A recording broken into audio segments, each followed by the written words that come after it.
Jeff, want to start us? Yep. Sure. Jake, Sure. When John's playing like this and the way he's been playing, how much more difficult do you feel like it is for people to guard you and be with you guys when you have him and Bruce back there? And of course, in Devin, as far as a backcourt. Yeah, listen, we felt coming into the season as we put this team together that we had one of the best backcourts in the country, certainly potential to have one of the best backcourts in the country. And we have multiple guys who are capable of being really good offensively on any given night. And listen, we've been fighting to have maybe, some days like this, right? We haven't had a lot where we had maybe 3 or 4 guys rolling. We might have had a couple guys rolling at times. So I think those 3 were really good. And John, his response after coming out of the Washington game was really impressive.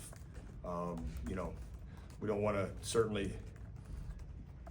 we certainly don't want to underestimate what Bruce did again, right? I know he's played with such consistency this year, but he was really good. Devin, who, quite honestly, didn't get to practice a whole lot this week heading into this game, did some great things out there. And, Tilly's points and things maybe don't pop off the page, but when you got a 7-footer who can dish out 5 assists and 1 turnover, it's a real weapon offensively, especially against a team who puts you in compromising positions with their switching defense and things that they do. So, yes, those 2 were really good, but I thought it was a complete team effort. Amari continues to be a great player for us, and he's going to continue to get better, so we can certainly go on. But, those 2 led the way for us. And then just real quick, John talked about getting in the gym at 5 a.m. a lot of mornings, really working. What are your thoughts about that? Yeah, it's why I have such trust and belief in him, because I know the work he puts in, and I'm kind of cut from the same cloth. That's how I was brought up. You're shooting it well, you get in the gym. You're not shooting it well, you get in the gym. You're playing great, get in the gym. Maybe you struggle, get in the gym. And he's the same way. He's been raised that same way. So he had been playing so much better that, I knew, and I told our staff, like, this is going to be a kind of a blip on the radar, this Washington thing, because I knew how he's been working, how he approached practice. So really proud of him. Never trailed today, Coach. How impressed were you with the team's response following that disappointing loss in your last time out? Yeah, listen, I think there was some good to come from our last loss at Washington. The way we had some guys step up when we were shorthanded there in the second half was a positive, right? Coming into this game and in this league, you can't hold on to the previous game, win or lose. Like, you have to get ready to go for the next one. And, being at home against a really good team on, a stage that we, myself, Ross, we fought for to get more of, these kind of post-New Year CBS, afternoon games, which are there's just a tad bit more energy in these environments. It's really that way across the country. So I was really proud of the way our guys responded, and played with the mentality consistently this game. That's what we've been fighting for, and I thought it was really good. Dylan. Did it feel good to be back in the soup out there on the floor? Did it feel good? I don't know if it feels very good. I was a little hot out there, but I think I sent my wife I asked her last night, I sent her a text where I brought both just in case, and she said go with the suit. So I trusted her instincts. And also the reason I thought about it were 2 things. Got a great deal of respect for Mick Cronin. Obviously, I grew up in Ohio. He's been in Ohio for so long, and he looks pretty good on the sideline. So it was a little nod to him. And I think, just this platform, this type of game, CBS, 1 o'clock, it just seemed right. I don't know that does it have to be that way. The rest, I'll talk to the boss. So, Kind of going along with that same last question he asked about this game, it seemed like this was a really big game for both teams. You guys were kind of similar in terms of resume and where you guys were at. It seemed like somebody was going to walk in with a really big win today. Did you guys make more of this than like just being another game? Did it stand out to you, or did you just treat it as this business as usual? we treated this like a very big game, which we treat every Big Ten game. So, yes, I think the standpoint is this was a big game, but that's how we've approached all of them. I don't think you can look at our schedule and say, man, that game's not really big. And that's what I love about this league. It's the deepest league in the country. And you know, you have to bring it every single game, home, road, it doesn't matter. And that's been our approach every time. Yeah, John said you got into him a little bit after the last game. He didn't laugh, but he Interesting that kinda he took it chuckled. that way. How do you deal with that? Because maybe you see some of yourself in him, are you able to kind of not be tougher on him, but kind of speak truth to him because you know he can take it? Well, he is tough, and one of the things we do in this program is we coach in truth.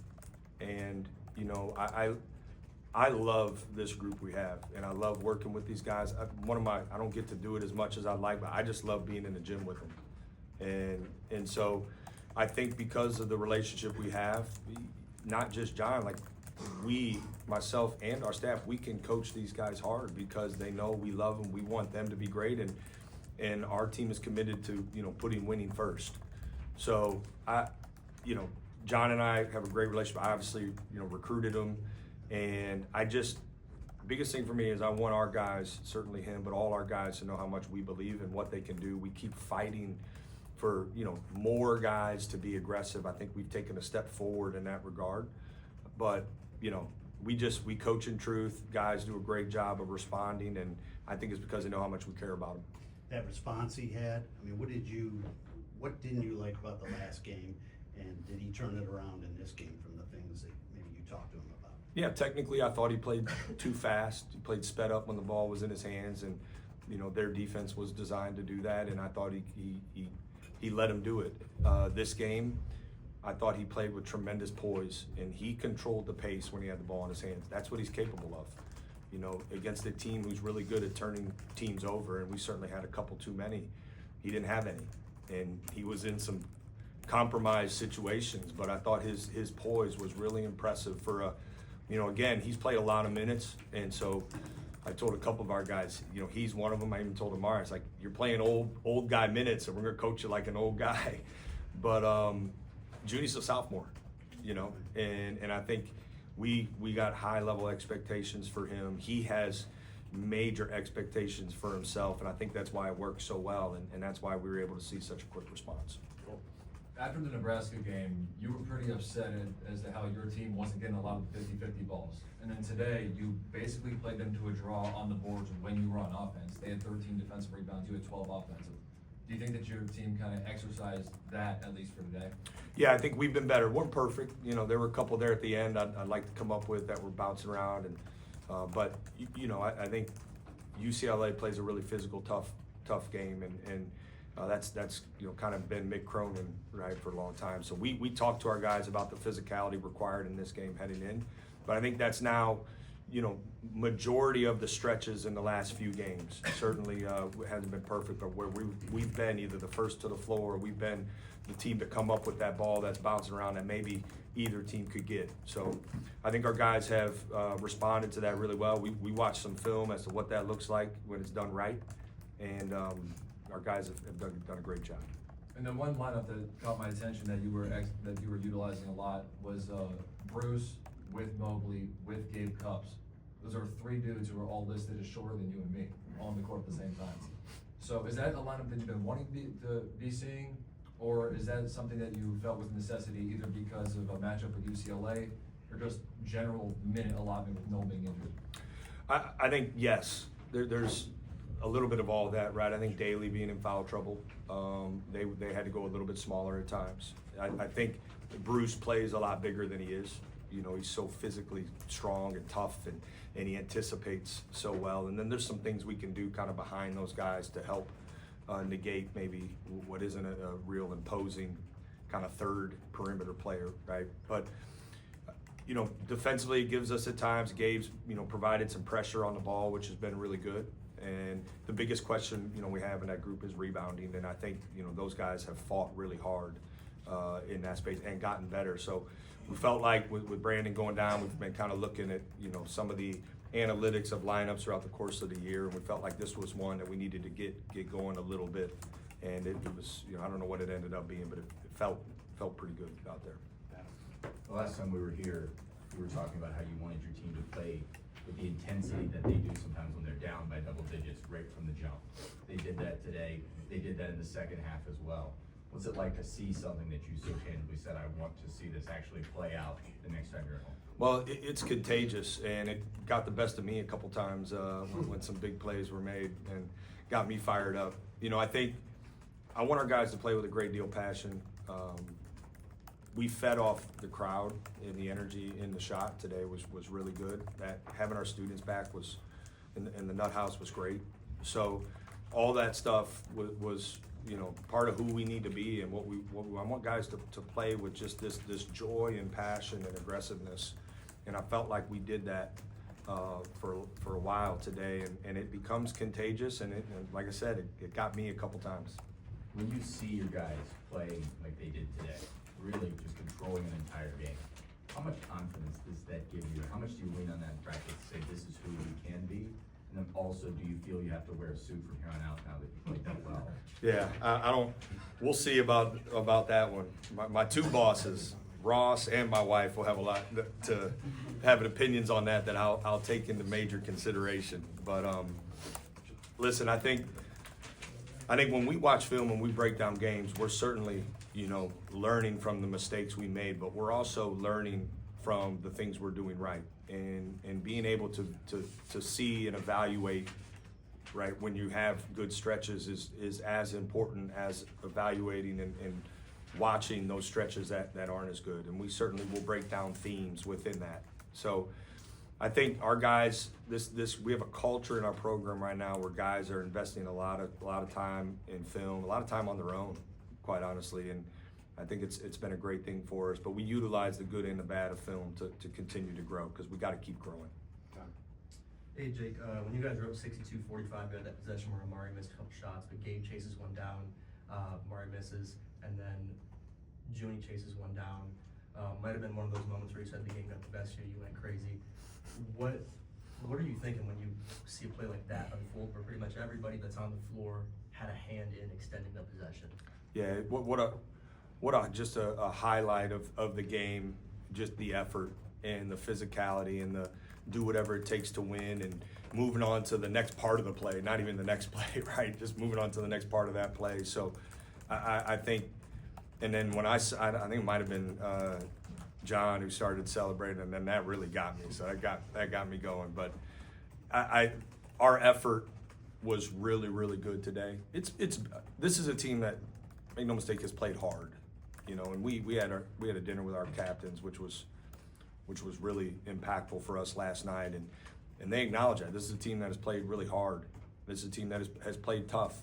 We haven't necessarily played perfect, which, you know, nobody does, but the thing that our captains challenged our guys was playing for each other. And in that moment, it felt like that's all that mattered, and it was a really special moment. At the end, UCLA's pressing, trying to force turnovers to inch it down 14-10. You had Tilly, kind of the guy that got the inbounds and kind of facilitated the break there. How much easier does it make it to break a press like that when you have a big guy that you know can kind of quarterback the break like that? A lot of big guys can't do that. It's a huge advantage, huge advantage. Learned that from Bryce Drew when we were together at Vanderbilt and had Luke Cornett, who's obviously had a really great NBA career. He was a guy that we broke the press with a lot to get the ball in bounds. So I think Tilly's ability to not only have a size advantage against a lot of presses, but be able to make decisions under pressure and in traffic is really great. And then, you know, if teams put a bigger guy on him, he's so mobile that it allows us to do some things. So it's a luxury to have, certainly. Back to Steve. It felt like, was that as much zone defense as you played? And did you switch to it early in the game, or did you start? How did that all come about, and why was it so effective? Yes, and it felt like a lot. I don't know what the possession count ended up being, and I don't know what our points per possession was against zone yet. We'll certainly, you know, we were evaluating that as the game was going on, but we felt like, you know, adding that earlier in the game. It's been something we've gone to later. We felt like adding that earlier in the game was something that could be good for us. All right, Danny. Yeah, I'm going to ask another Judy question. You mentioned the turnovers with him earlier. feels like there's been stretches of this season where he's done a great job of not turning the ball over, and then in turn, those kind of seem to be his best shooting and scoring performances too. Like, do you think that feeds into other areas of his game when he's turning the ball over versus not turning the ball over? Yeah, I think when he plays with a free mind and is aggressive, he's really gifted. I think at times when he's pressed and plays sped up, it's some defense have been able to give him some problems. But the great thing about John is he's really coachable, and he's a really talented player who works extremely hard. So you kind of combine all those three things, you're gonna have more really good days than not. And I think that's what we're seeing. A guy who's in his sophomore year has made some adjustments that's shown some growth, and that's what you want from a player and a guy that we anticipated coming into the season having a big year, and he's doing that because he's earned the right to do it. So it's been really impressive to watch his maturation as a player this year. There were obviously other ways guys off the bench contributed besides the scoring column. Gabe's hustle. Yvonne did some things, but still only 2 bench points in this one. It seems like you've shortened the rotations a little bit, really, maybe from lean on Bruce and Devin and John a little more. How do you prepare them to shoulder that sort of load if that's what's going to be expected of them throughout the season? Yeah, we lean on sports science. We're very efficient with our time, and we have a great staff who helps us recover every day. But I don't think this is we're not at a point where it has to be this way. I think we're continuing to work with some guys to step up and give us more. And I think we're seeing some better play. I think we're seeing some guys be like Gabe. We had a game where we had some guys on the bench who didn't take a single shot in like 21 combined minutes. That hasn't been the case anymore. So that's a step in the right direction. And some of those guys, Tayson, Colin, Gabe, they see one go in and it's a different ball game now. So we got high level belief in those guys. They just, what I'm evaluating when the game is going on is, are they being aggressive? Are they executing our schemes defensively? Like offensively, I want to see them be aggressive. They can make mistakes. Just make them aggressive ones. And then defensively, let's execute at a high level. Let's communicate and let's show tremendous fight. They do those things, and we got confidence in them, and they can really help us. So that's what we're fighting for, is just a little bit more of that, and I think we're moving in the right direction with those guys. Time for our last review. Joe, Dylan, and finish with that. Is that a Terry Weimer pin? Yes. You guys go back, don't you? We do. Yeah. So Terry and I are from the same area, and he was a really good friend. When you get in this position and you look at some of the coaches in the league and some of the officials in the league, and you have a guy that you can pick up the phone and call and say, hey, what did you think? And they'll tell you the truth. It's super valuable. And he was that for me. He would always joke with me about a call he missed at the end of the game when I was playing at Valpo that he forever owed me. But I miss Terry, and I think being able to honor him is been pretty special. He was, again, a great friend who always told the truth. Hey, Jake, you did too much on that one, or and it was great to have that. So it's been awesome for T.O. to step up in those shoes. They're really big shoes to fill, and he's doing a great job for all of us and for our league. But Terry Weimer's certainly missed, Northwest Ohio guy, and it's great to be able to honor him throughout this season. You talked about Kristoff having an impact other than maybe scoring. In the first half, he did take a shot. I think there was a moment maybe midway around the first half where he subbed out and talked to him for an extended little bit of time as play was still going on. Was that about not being aggressive enough, or what did you say during that? Yeah, I mean, if he hadn't shot it up to that point, it probably was. It probably was about being aggressive. I think, listen, he has an ability, and as we have a handful of guys who can, he has an ability to impact the game without scoring. Now, we prefer for him to score, right? And he's got to be aggressive. But his fingerprints were all over this game, even though he only took a couple shots. Breaking the press, right? 5 assists. We're maybe getting a little stagnant offensively. He gets a catch, makes something happen, creates an open shot for somebody. So I think he was go back and watch the film, but it felt like, you know, he did a really good job in significant stretches today. Jake, late in the game, you would push it out to almost, I think it was 19, and then they were hitting buckets for a while there. I think they scored on 7 or 8 straight, but you were also doing that. Win a game, you know, they put a run together like that, it could potentially go the other way, but your offense in those moments, how much is your offense almost like a defense, where if they get going, you feel like you can rely on your offense to carry you, even in a stretch where they're, like I said, I think 7 or 8 possessions in a row? Yeah, there were some big offensive possessions because we did not do what we needed to do on the defensive end there for a stretch. And if you've followed some of their scores the last handful of games, like they've come back and cut those leads to, like, you know, 2-3 possessions.